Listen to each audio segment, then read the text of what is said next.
नमस्कार यहाँहरूलाई। आज म सुजीको हलुवा बनाउन गइरहेको छु, जुन चाहिँ एकदमै साधारण, सिम्पल र लाइट भएकोले बच्चाहरूलाई पनि एकदम मनपर्ने र सन्चो नभएको बेला पनि एकदम झटपट बनाएर खान सजिलो हुने भएकाले यो मेरो एकदम फेभरेट पनि हो। ल बनाउन सुरु गरौँ है त। पहिले प्यानमा अलिकति बटर हाल्ने, त्यसपछि आफूलाई चाहिए अनुसारको सुजी, यहाँ मैले आधा कप राखेँ।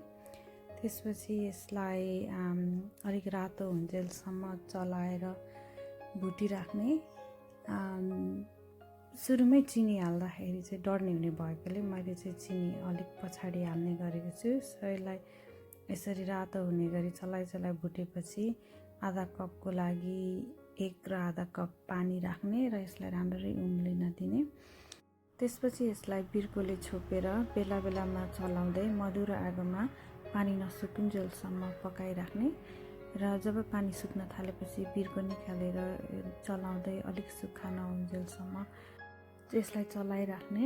यो लगभग अब खानको लागि रेडी भयो र यसलाई चाहिँ आफूले अब बाउलमा अथवा जेमा भए पनि सर्भ गरेर खान सक्नुहुनेछ। ट्राई गर्नुहोस् है त। Thank you so much for watching my video.